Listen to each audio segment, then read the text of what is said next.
Assalamualaikum warahmatullahi wabarakatuh. Selamat pagi anak-anak. Ketemu lagi dengan Miss Sita dalam pembelajaran tema 4, berbagai pekerjaan, subtema 3, pekerjaan orang tuaku, pembelajaran 3 dan 4. Pekerjaan ibu temanku adalah pengrajin cenderamata dari barang-barang bekas.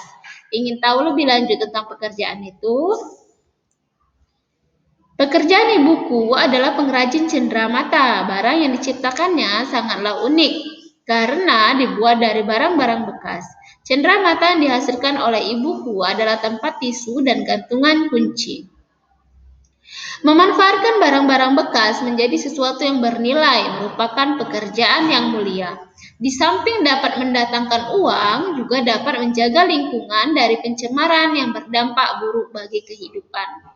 Pertanyaannya adalah, apa produk yang dihasilkan ibu tersebut? Di situ ada apa? Ibuku adalah pengrajin tempat tisu dan gantungan kunci. Jadi cenderamata yang dihasilkan oleh ibuku adalah tempat tisu dan gantungan kunci. Jadi produk yang dihasilkan ibu adalah tempat tisu dan gantungan kunci. Mengapa kita perlu memanfaatkan barang bekas? Dengan cara kita memanfaatkan barang bekas, berarti kita sudah menjaga lingkungan dari pencemaran yang berdampak buruk bagi kehidupan. Ya. Kemudian, sikap apa yang bisa dicontoh dari pengrajin barang bekas? Pengrajin barang-barang bekas ini merupakan pekerjaan yang mulia. Karena apa?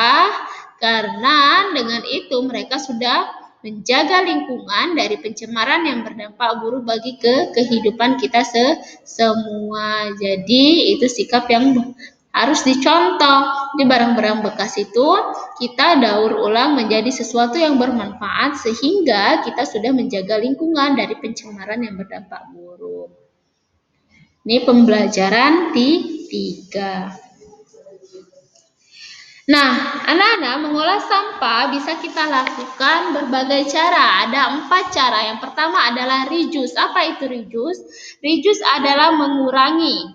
Cara yang pertama, kita bisa mengurangi pemakaiannya yang disebut dengan reduce atau mengurangi. Jadi, sebisa mungkin kita tidak menggunakan barang-barang yang sekali pakai atau kemasan barang yang sekali pakai, seperti contohnya misalnya plastik itu sekali pakai, kemudian banyak barang-barang yang sekali pakai contohnya.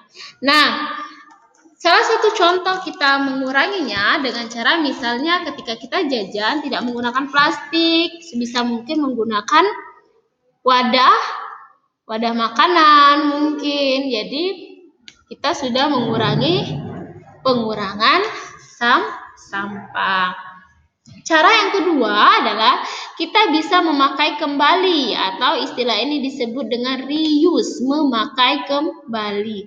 Sebisa mungkin pilihlah barang-barang yang bisa dipakai kembali, hindari pemakaian barang-barang yang disposable atau sekali pakai. Hal itu dapat memperpanjang waktu pemakaian barang sebelum ia menjadi sampah. Jadi contohnya misalnya kita bisa menggunakan wadah keranjang. Misalnya kita pergi ke pasar, kita bisa menggunakan keranjang untuk wadah-wadah tempat-tempat yang kita gunakan barang-barang tadi kita letakkan di sana. Tidak menggunakan plastik. Kalau plastik nanti menjadi sampah, akhirnya mencemar lingkungan. Kalau misalnya kita menggunakan keranjang, kita bisa gunakan terus-menerus ya.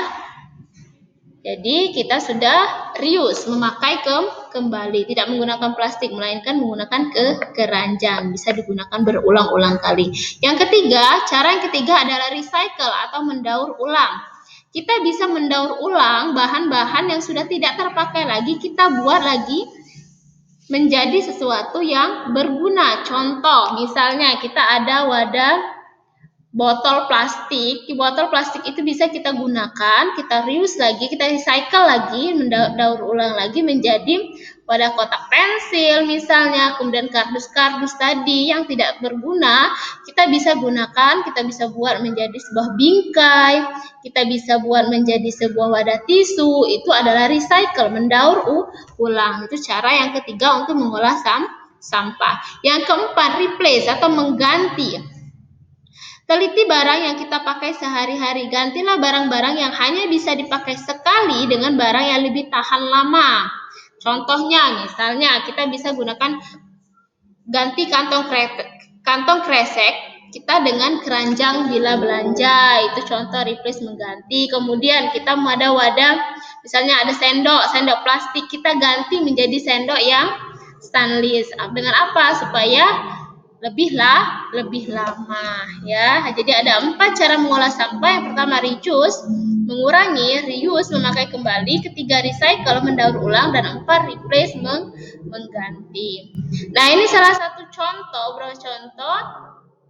kerajinan tangan yang terbuat dari bahan bekas. Ada ini wadah kotak pensil, kemudian ini adalah sendok plastik yang kita buat menjadi sebuah karya yang sangat cantik. Kemudian ini adalah bekas dari minuman, dari es teh gelas dan lain sebagainya diubah menjadi sebuah keranjang. Dan ini salah satu contoh dari pengolahan sampah yang sangat baik.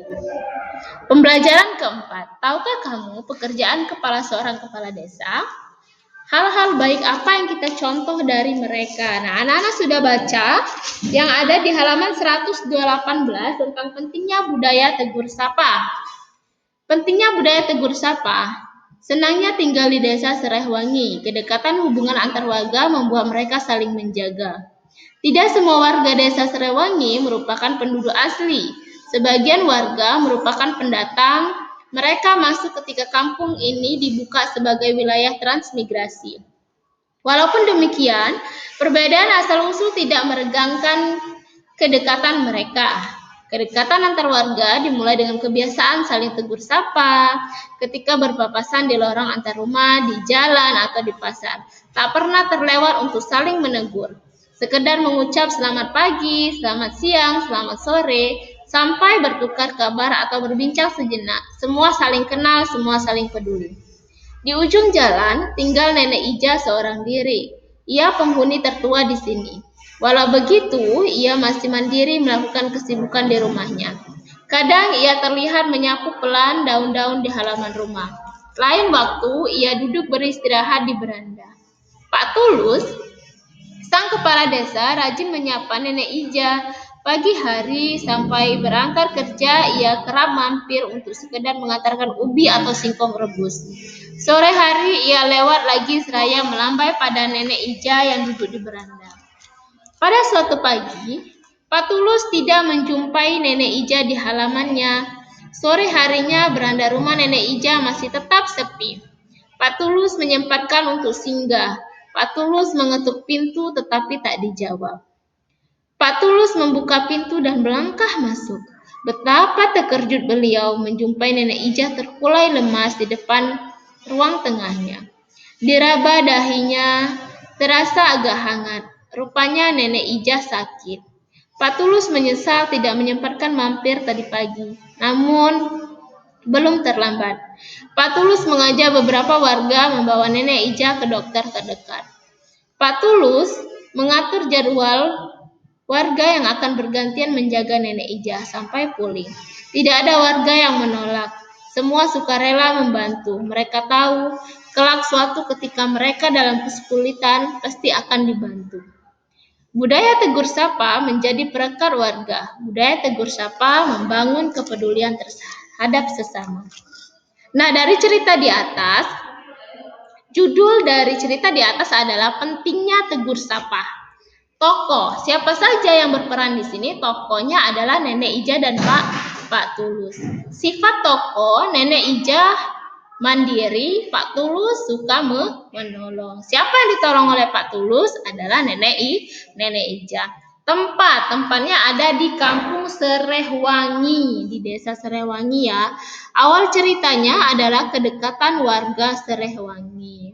Akhir cerita ada di belakang sekali atau di bawah sekali, itu adalah tegur sapa membangun sebuah kepedulian terhadap sesama. Dan pesan moral atau pesan yang harus dicontoh, tindakan yang harus dicontoh dari teks ini adalah Kita harus saling membantu dalam kesulitan. Ingat, kelak suatu ketika mereka atau kita dalam kesulitan pasti akan dibantu jika kita terus saling membantu. Lanjut. Oke anak-anak, berdasarkan cerita di atas, hal baik yang dicontoh dari Pak Tulus adalah saling membantu atau suka membantu. Apakah Pak Tulus sudah menghasilkan atau mengamalkan sila ketiga Pancasila? Benar, Pak Tulus sudah mengamalkan sila ketiga Pancasila. Apa bunyi sila ketiga Pancasila? Oke, benar, persatuan Indonesia. Jadi kita harus saling bersatu untuk membantu semua orang. Ingat, ketika kita bersatu maka semuanya akan terasa ringan. Berdasarkan cerita di Desa Serewangi, hal-hal baik yang bisa dicontoh adalah kita harus saling bertegur sapa dengan tetangga, dengan teman, dengan orang-orang di sekitar. Dan tentunya kita harus saling berbuat baik, saling membantu. Ingat, ketika kita harus saling membantu dalam kesulitan, ketika kita ada dalam kesulitan, orang juga akan membantu kita. Apakah warga Desa Serewangi sudah mengamalkan sila ketiga Pancasila? Tentu, karena mereka saling membantu. Mereka bersatu padu untuk saling membantu. Itulah namanya persatuan Indonesia. Oke, jadi sikap baik yang bisa dicontoh adalah saling membantu ya, saling tegur sapa. Dan Miss yakin anak-anak ketika ada dalam kondisi atau di tempat di Desa Serewangi, anak-anak juga tentu melakukan hal itu, tentu membantu dan saling tegur sapa. Oke, mungkin itu saja yang bisa Miss sampaikan. Miss akhiri dengan wabillahi taufiq wal hidayah. Wassalamualaikum warahmatullahi wabarakatuh.